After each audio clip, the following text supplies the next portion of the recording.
नमस्कार बच्चों, कैसे हैं आप सब। आशा करती हूँ आप सभी अच्छे होंगे, स्वस्थ होंगे, खुश होंगे और अपनी पढ़ाई भी अच्छे से कर रहे होंगे। तो जैसा कि आप सभी जानते हैं, मैं हूँ आपकी हिंदी की अध्यापिका और मैं स्वागत करती हूँ आप सभी का आईसीटी वर्चुअल क्लासरूम में। और आज हम यहाँ पर एकत्रित हुए हैं पढ़ने के लिए क्लास 8 की हिंदी।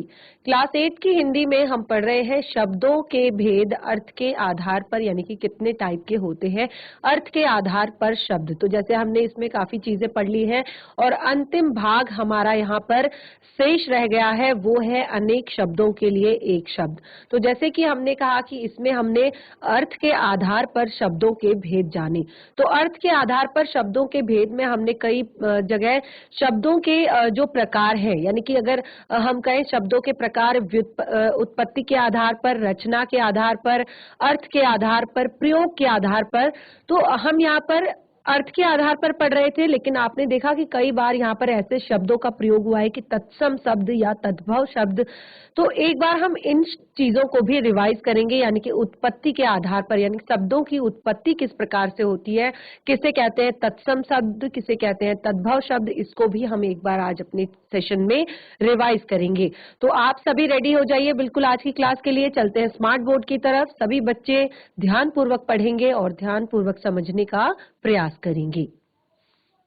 तो अपने लास्ट सेशन में हमने पढ़ा था एकार्थक प्रतीत होने वाले शब्द, यानी कि ऐसे शब्द जो हमें एकार्थक प्रतीत होते हैं, ऐसा लगता है कि समान अर्थ देने वाले हैं, समान अर्थ इनके होते हैं, लेकिन इनमें थोड़ा बहुत अंतर हमें यहाँ पर देखने को मिलता है। जैसे कि बहुत सारे एग्जाम्पल हमने यहाँ पर लिए हैं और सभी एग्जाम्पल को हमने बहुत अच्छे से क्लियर भी किया है। सभी एग्जाम्पल को हमने बहुत अच्छे से क्लियर भी किया है। तो आप देख सकते हैं आपके सामने यहाँ पर है, जैसे हमने यहाँ पर उदाहरण लिया अस्त्र शस्त्र, और हमने उदाहरण लिया अवस्था आयु, फिर हमने एक और एग्जाम्पल यहाँ पर लिया आज्ञा आदेश, और फिर मृत्यु या निधन। तो देखिए सभी को हमने एक्सप्लेन किया है यहाँ पर अलग अलग तरीके से कि क्या अंतर हमें इनमें देखने को मिलता है। जो हमें लगता है कि दोनों एक ही अर्थ दे रहे हैं, लेकिन अंतर हमें देखने को मिलता है, वो क्या अंतर है वो यहाँ पे हमने दिया है। जैसे अगर हम अवस्था और आयु की बात करें, तो अवस्था और आयु में हमने कहा कि कालकृत स्थिति हमें पता चलती है, और आयु में हमने कहा कि उम्र का ज्ञान हमें होता है। और इसी तरह से आज्ञा क्या होती है, किसी आदरणीय व्यक्ति द्वारा दिया गया आदेश आज्ञा कहलाती है, और किसी अधिकारी द्वारा दिया गया निर्देश आदेश कहलाता है। इसी तरह मृत्यु और निधन में भी देखिए, अगर हम ऐसे ही नॉर्मल देखें, सामान्य रूप से अगर हम देखें, तो मृत्यु और निधन का हमें एक ही अर्थ समझ में आता है, लेकिन थोड़ा बहुत अंतर इनमें जो है वो हमने यहाँ पर स्पष्ट किया है। जैसे मृत्यु की अगर हम बात करें, तो सामान्य आदमी की जब मौत होती है तो उसे मृत्यु कहा जाता है, और किसी विशिष्ट व्यक्ति की जब मौत होती है तो उसे निधन कहा जाता है। इस तरह से हमने अभिवादन और नमस्कार का भी डिफरेंस यहाँ पर आप लोग को बताया, जो अंतर है। कष्ट और दुख का भी अंतर हमने यहाँ पर बताया, छाया और परछाई का भी अंतर हमने यहाँ पर आप लोगों को क्लियर किया। तो अब हम यहाँ पर अपना जो नेक्स्ट हमारा, इसमें हमने कहा कि और भी बहुत सारे शब्द ऐसे हैं जिनके एग्जाम्पल्स हम आपको बता सकते हैं। जैसे अगर हम कहें निर्बल और दुर्बल, ठीक है, निर्बल और दुर्बल, सहयोग और सहायता, राजा और सम्राट, न्याय और निर्णय, ठीक है। इस तरह से बहुत सारे यहाँ पर वो हैं एग्जाम्पल इसके हैं। अगर मैं आप लोग को बताऊं तो जो भी मैंने एग्जाम्पल यहाँ पर दिए हैं, इस तरह के और भी आप शब्द लिखिए, और भी शब्दों को अपनी कॉपी में लिखिए और उनके अलग अलग अर्थ प्रकट करने का प्रयास कीजिए। तो ये है हमारे एकार्थक शब्द। और आज का हमारा जो हम टॉपिक आज हम यहाँ पर पढ़ेंगे, तो एकार्थक शब्दों में सबसे पहले हमने यहाँ पर क्या सीखा है कि जो एकार्थक शब्द प्रतीत होते हैं, इन शब्दों का प्रयोग हम हर स्थिति में एक दूसरे के स्थान पर नहीं कर सकते, क्योंकि जब अर्थ थोड़ा बहुत जब अर्थ अलग है तो हम सबका प्रयोग एक दूसरे के स्थान पर नहीं कर सकते। देखिए आगे बढ़ते हैं। आज का जो हमारा टॉपिक है वो है अनेक शब्दों के लिए एक शब्द, ये आपका बहुत ही ज्यादा महत्वपूर्ण टॉपिक है। अनेक शब्दों के लिए एक शब्द। अनेक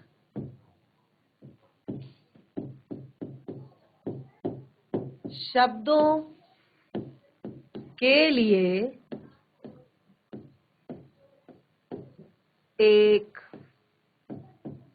शब्द। अनेक शब्दों के लिए एक शब्द। तो इस तरह से जो ये अनेक शब्दों के लिए एक शब्द हम यहाँ पर लिख रहे हैं, इसमें देखिए क्या होता है कि भाषा को हम कभी भी भाषा को सरल करने के लिए, ये मैंने आपको पहले भी जब हमने यहाँ पे अनेक शब्दों के लिए एक शब्द पॉइंट लिखा था उस टाइम भी आपको थोड़ा बहुत ये चीजें क्लियर की थी।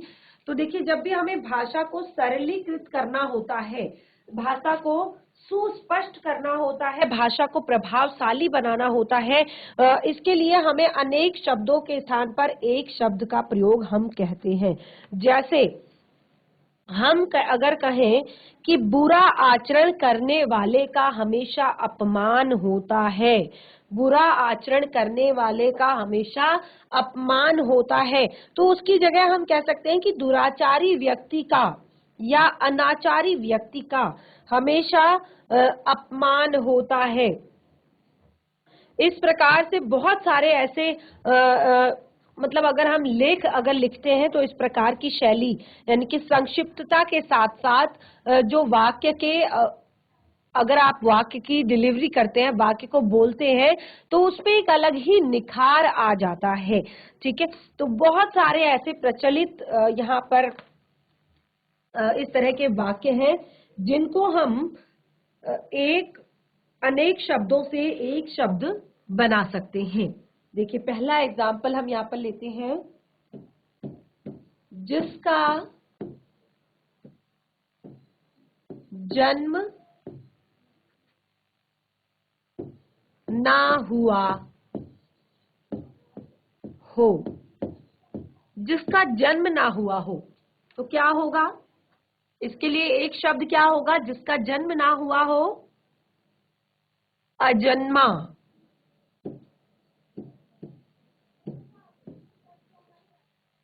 इसी तरह से जिसको जीता ना जा सके। देखिए बहुत महत्वपूर्ण जो यहाँ पर लिख रही हूं मैं पॉइंट्स, ये आपके कई बार रिपीट होते हैं, कई बार आपके एग्जाम में भी इस तरह के आपके प्रश्न आते हैं। जिसको जीता ना जा सके, जीता ना जा सके, जिसको जीता ना जा सके उसको क्या कहते हैं?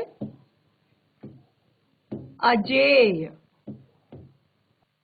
जिसमें जानने की इच्छा हो, जिसमें जानने की इच्छा हो, जिसमें जानने की इच्छा होती है उसको क्या कहते हैं?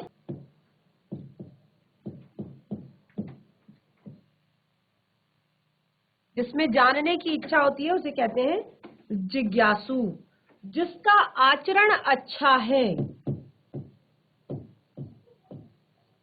जिसका आचरण अच्छा है, सदाचारी।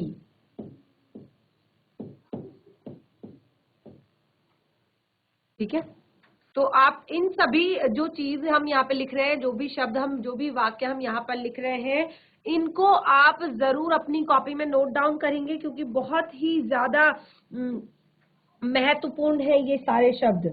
ठीक है, और भी बहुत सारे शब्द हम यहाँ पर लिखेंगे क्योंकि बहुत ज्यादा इंपॉर्टेंट है। नई खोजें करने वाला या नई खोज करने वाला।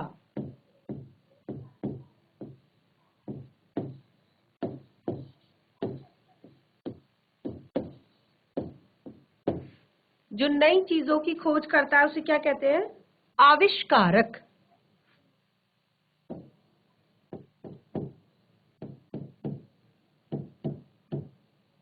आविष्कारक। ठीक है, इसी तरह से जो ऊपर लिखा गया है, जो ऊपर लिखा गया है उसे क्या कहते हैं? जो ऊपर लिखा गया है उसे क्या कहते हैं?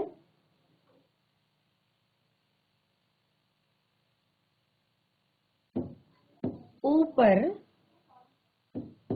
ऊपरी लिखित। ठीक है, बिल्कुल इसी तरह का एक और शब्द, जो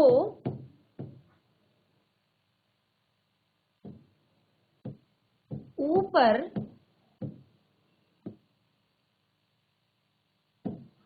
कहा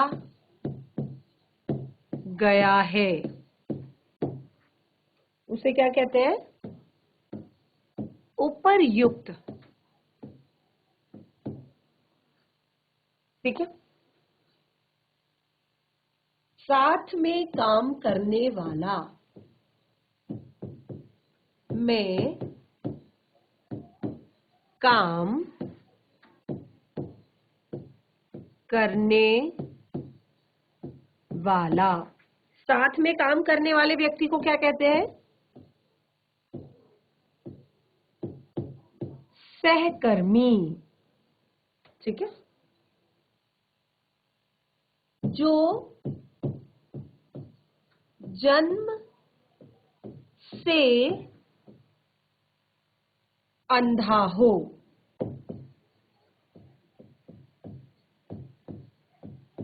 उसे क्या कहते हैं?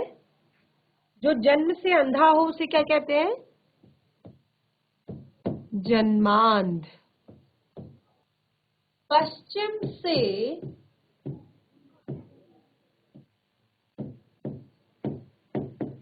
संबंध रखने वाला। पश्चिम से जो संबंध रखता है, यानी कि पश्चिमी देश से जो आया है उसको क्या कहते हैं? पश्चिम से संबंध रखने वाला, पाश्चात्य। ठीक है, जिसका कोई अर्थ ना हो, जिसका कोई अर्थ ना हो, क्या कहेंगे उसको एक शब्द में? जिसका कोई अर्थ ना हो। देखिए, ऐसा नहीं है कि ये आप पहली बार पढ़ रहे हैं, ये आपने पहले भी पढ़े हैं। और ये सारी चीजें अगर हम इस तरह से अगर हम पढ़ाई करते हैं, अगर हम पढ़ाई पर ध्यान देते हैं, तो सारी चीजें कुछ जो चीजें हैं हमें स्वयं भी अपने आप अगर हम अपने थोड़ा सा याद करें चीजों को, जिसका कोई अर्थ ना हो, तो जिसका कोई अर्थ ना हो उसको क्या कहेंगे? निरर्थक। निरर्थक, है ना? इसी तरह से काम से जी चुराने वाला, काम से जी चुराने वाला, यानी कि जिसको काम करने का मन ना करता हो, तो उसे क्या कहेंगे? जिसको काम करने का मन ना करता हो, काम से जी चुराता हो, काम के लिए बहाने बनाता हो, उसको क्या कहेंगे? कामचोर। ठीक है, कम भोजन करने वाला, कम भोजन करने वाला। कम भोजन करने वाले व्यक्ति को क्या कहते हैं? जो कम भोजन करता है उसको कहते हैं अल्पाहारी। बहुत सारे शब्द हमने यहाँ पर लिख लिए हैं, तो कुछ शब्द मैं आपके लिए लिखती हूँ, कुछ वाक्य उसको आप एक शब्द में कन्वर्ट करेंगे, उसको आप एक शब्द में लिखेंगे। तो देखिए, ध्यान पूर्वक समझिएगा और अपनी कॉपी में इसको नोट डाउन करिएगा। जो प्रशंसा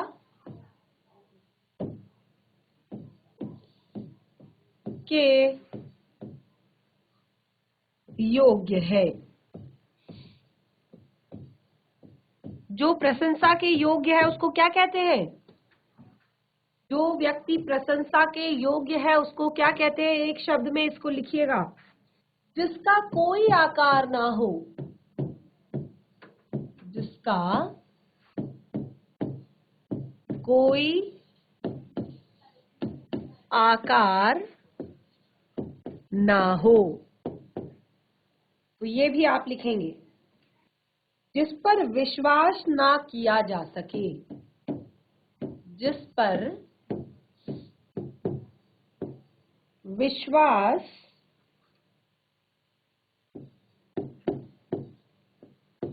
ना किया जा सके, जिस पर विश्वास ना किया जा सके, ये भी आप स्वयं से लिखेंगे।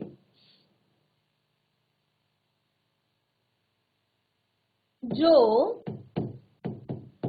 छिपाने योग्य हो, जो छिपाने योग्य हो उसको क्या कहते हैं? ठीक है, तो ये भी आप लिखेंगे। अचानक होने वाली घटना, अचानक होने वाली घटना को क्या कहते हैं? जब कोई घटना अचानक हो जाती है या कोई बात अचानक हो जाती है, अचानक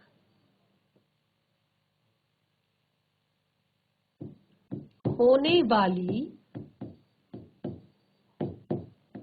घटना या बात जो लोगों में प्रिय हो, जो लोगों में प्रिय हो। तो यहाँ पर 5 से 6 ऐसे शब्द हैं, ये मैंने आपको दे दिए हैं, ये आप स्वयं से करेंगे। जैसे कि जिसका कोई आकार ना हो उसे क्या कहते हैं? जिस पर विश्वास ना किया जा सके उसको क्या कहते हैं? छिपाने योग्य बात, छिपाने योग्य हो जो, कोई ऐसी बात, कोई ऐसा काम जो छिपाने योग्य हो। अचानक होने वाली घटना या बात जो लोगों में प्रिय हो। ठीक है, और इस तरह से और भी मैंने यहाँ पे आपको 2 दिए हैं।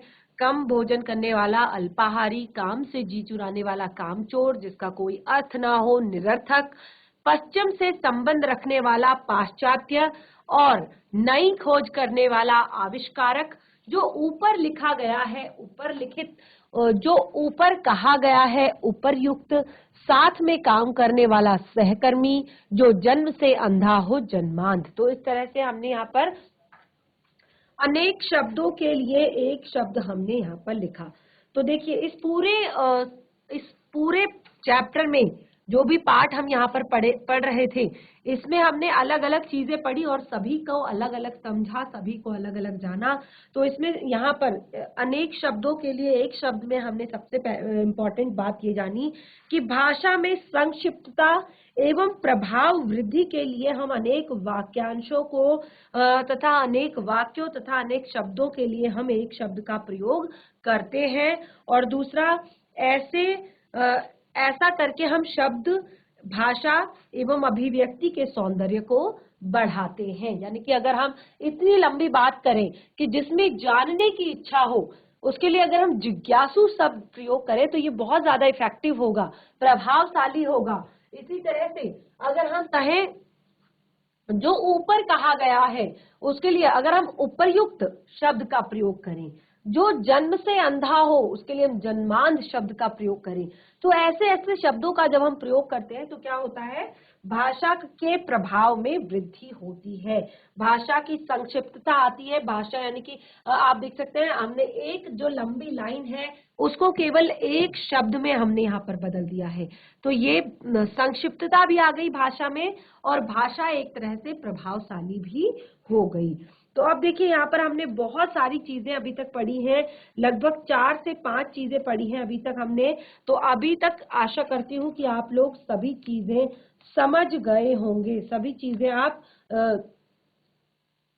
सभी चीजों को आप समझ पाए होंगे। अब एक और बहुत ही ज्यादा महत्वपूर्ण पार्ट इसमें आता है, श्रुति सम भिन्नार्थक शब्द। देखिए ये शब्द आपने सुने नहीं होंगे, लेकिन जब आप इनको पढ़ेंगे, इसी का नंबर 6 पार्ट आपका ये है, नंबर 5 तक हम पढ़ चुके हैं। इसी का नंबर 6 ये है श्रुति सम भिन्नार्थक शब्द। एक बार देख लेते हैं किस तरह के ये शब्द है और कैसे हमें इनका प्रयोग करना है। नंबर 6 श्रुति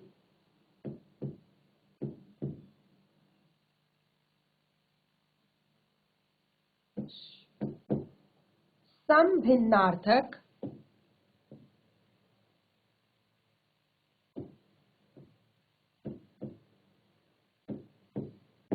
सम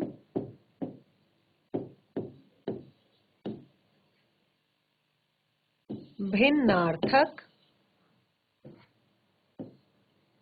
शब्द। एक बार देख लीजिए क्या होते हैं ये शब्द।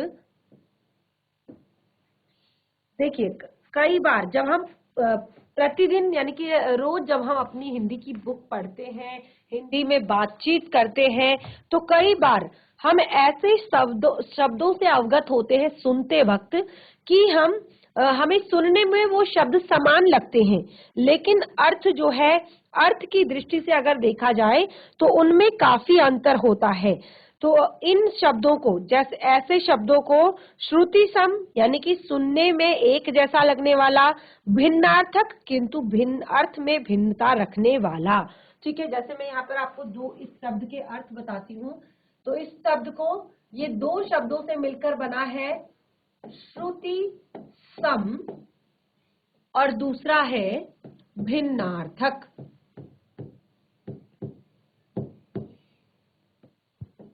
जो सुनने में समान लगते हैं, देखिए आपको इसी शब्द से इसका अर्थ पता चल जा रहा है। श्रुति सम यानी कि जो सुनने में एक जैसा लगता है, सुनने में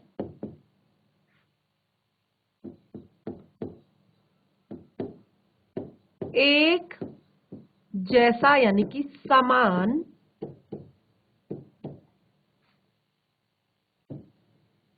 लगने वाला, जो सुनने में समान लगता है। और दूसरा भिन्नार्थक किंतु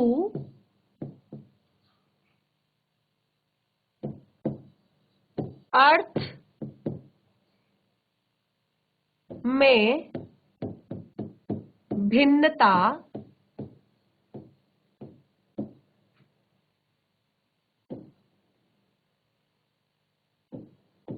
रखने वाला। तो दो शब्द इसके, दो अर्थ इसके निकलते हैं, दो भागों से ये मिलकर बना हुआ है श्रुति सम भिन्नार्थक, यानी कि सुनने में एक जैसा परंतु अर्थ में भिन्नता रखने वाला। ठीक है, तो अब क्या होता है कि कई बार आपको दिन में ऐसे शब्द मिलते हैं जो आपको समान प्रतीत होते हैं सुनने में। जैसे अगर मैं एक शब्द कहूं तो वो है अंश और अंश। देखिए उच्चारण कीजिए दोनों शब्दों का, अंश अंश। तो क्या यहाँ पर प्रतीत हो रहा है, दोनों शब्द हमें सुनने में एक जैसे प्रतीत हो रहे हैं, लेकिन शब्दों के अर्थ जो है, अर्थ में क्या है, भिन्नता है। अर्थ, अंश का अर्थ होता है भाग या खंड, कोई भाग या हिस्सा या खंड कह सकते हैं।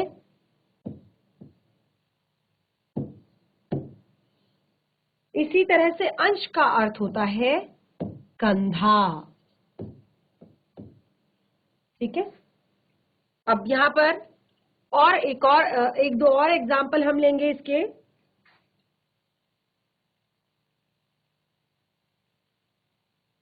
जैसे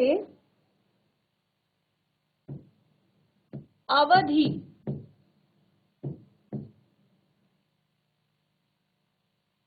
और अवधि। देखिए उच्चारण कीजिए एक बार, अवधि अवधि। ठीक है, तो दोनों के अर्थ बिल्कुल अलग हैं। अवधि यानी कि निश्चित समय,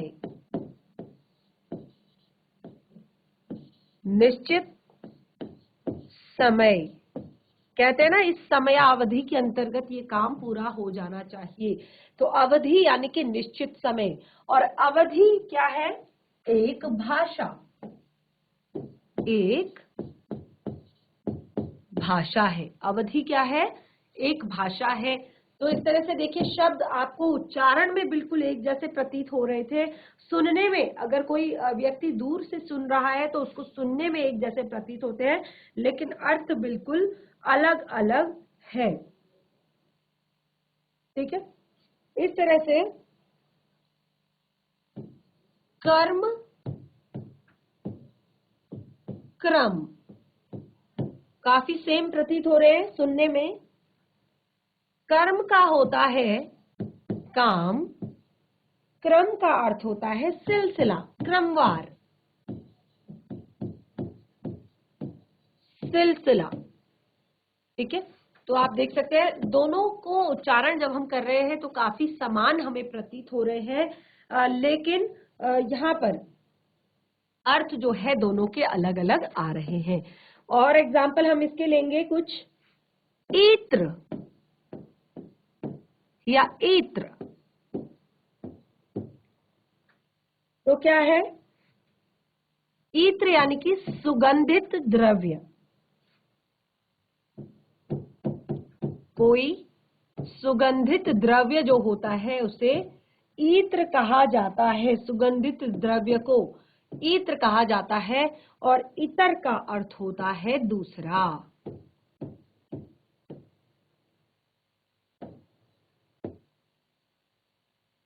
ठीक है, इस तरह से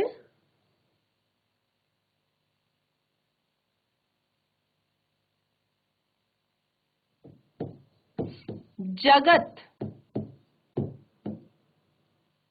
और जगत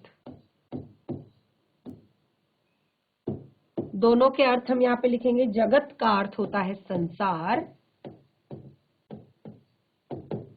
और जगत का अर्थ होता है कुएं का घेरा।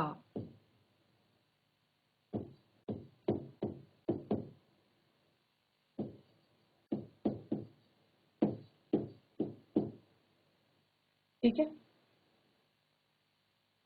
कपीश और एग्जाम्पल लेंगे इसके। देखिए, ये अपनी कॉपी में जरूर नोट डाउन करें, बहुत ही ज्यादा महत्वपूर्ण है। कभी कभी क्योंकि आप मात्राओं के कारण, आप यहाँ पर ध्यान दीजिए, कुछ मात्राओं से ही ये शब्द पूरी तरह से परिवर्तित हुए हैं।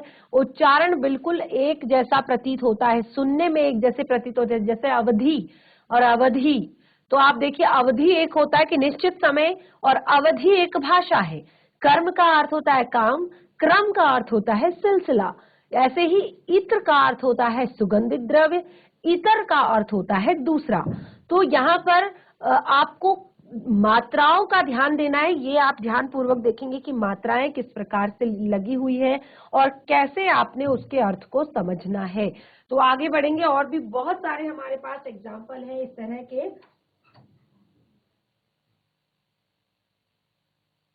खाद, खाद्य।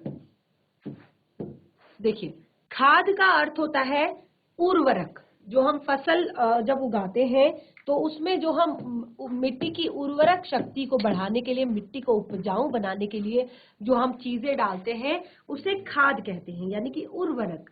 ठीक है, खाद्य का अर्थ होता है जो खाने योग्य हो।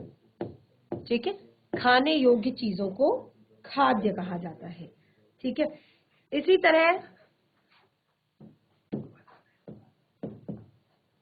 तरह से तरणी और तरणी।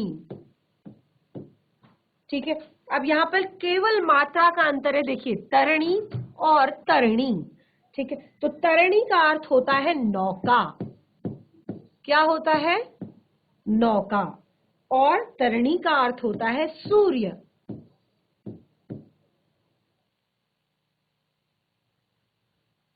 और भी बहुत सारे एग्जाम्पल हमारे पास है यहाँ पर।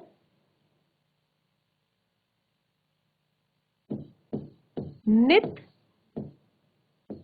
नीत। अब नित का अर्थ होता है प्रतिदिन। नित का क्या अर्थ होता है? प्रतिदिन। और नीत का अर्थ होता है लाया हुआ।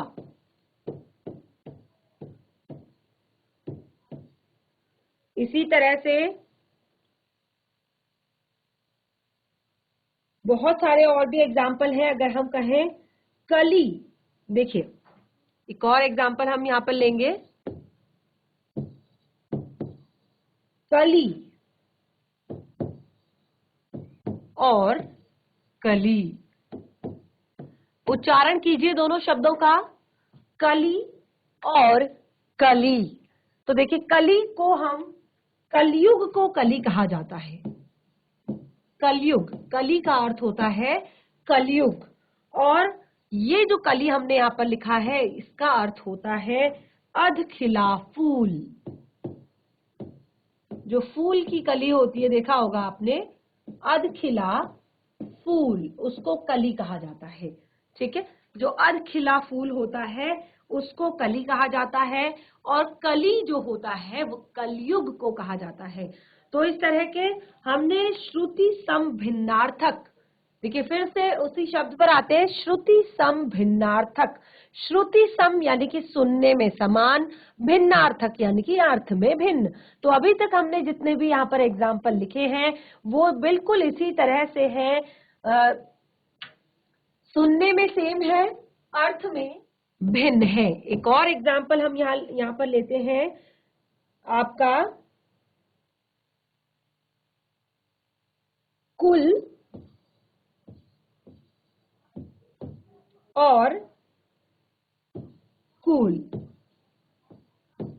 तो कुल का अर्थ होता है सब, कहे तो टोटल, इंग्लिश में कहे तो टोटल।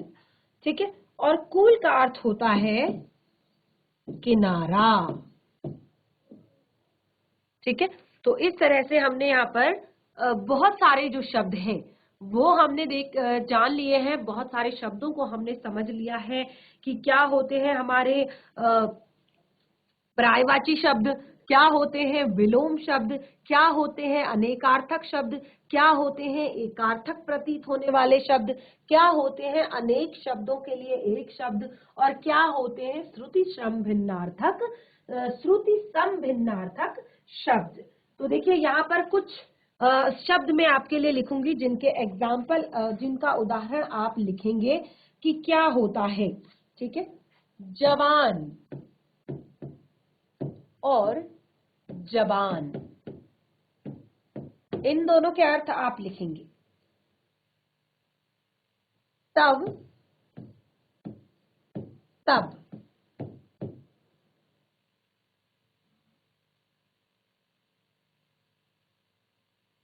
अली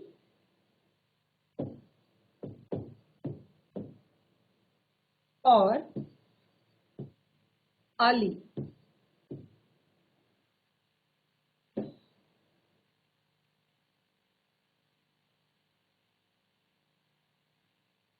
आसन, आसन,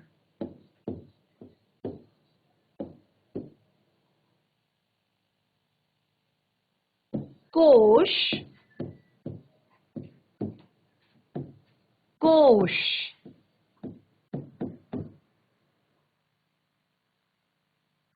छात्र, छात्र। तो ये कुछ शब्द हैं जिनके आपने अर्थ लिखने हैं। ठीक है, ये इस तरह से इनके आपको अर्थ बताने हैं। ये क्या शब्द है? ये श्रुति सम भिन्नार्थक शब्द है, यानी कि सुनने में आपको लगभग एक जैसे लगेंगे लेकिन अर्थ जो है इनके भिन्न होंगे। तो ये आपके लिए होमवर्क है। कोशिश कीजिएगा कि आप इन शब्दों को करें, इन शब्दों को कर पाएं। अगर कोई दिक्कत परेशानी आती है तो फिर हम इनको अपने नेक्स्ट सेशन में फिर से आपको क्लियर करेंगे। वैसे तो अभी तक हमने जितनी भी चीजें पढ़ी हैं वो सारी चीजें लगभग हमारी क्लियर हो गई हैं। सारी चीजें हमने बहुत ही अच्छे से पढ़ ली है, समझ ली है, और सभी को ये चीजें आ भी गई होंगी, अच्छे से समझ में भी आ गई होंगी, क्योंकि ये केवल हमारा रिवीजन चल रहा है। ये सारी चीजें हम पहले भी पढ़ चुके हैं, अपनी पिछली कक्षाओं में भी पढ़ चुके हैं। ये केवल यहाँ पर आपका रिवीजन हो रहा था, और ये हमारा जो आज का सेशन है वो यहाँ पर कंप्लीट होता है। तो बच्चों, आज का सेशन हमारा यहाँ पे कंप्लीट होता है। हमने अपने इस सेशन से जुड़े हुए सारे जो जितने भी टॉपिक हैं सब बहुत अच्छे से रिवाइज कर लिए हैं, बहुत अच्छे से पढ़ लिए हैं। फिर भी अगर आपको कोई दिक्कत परेशानी आती है, कोई चीज समझ में नहीं आती है, तो आप चैट के माध्यम से अपनी समस्या हमारे साथ शेयर कर सकते हैं, और डायरेक्टली भी आप अपने प्रश्न को पूछ सकते हैं। तो आज जो भी हमने पढ़ा है उसको घर पर जरूर रिवाइज करें। जो हमें आपको होमवर्क मिला हुआ है उसे घर पर जरूर करें। हम मिलेंगे अपने नेक्स्ट सेशन में एक नए पाठ के साथ। तब तक के लिए धन्यवाद। आपका दिन शुभ हो।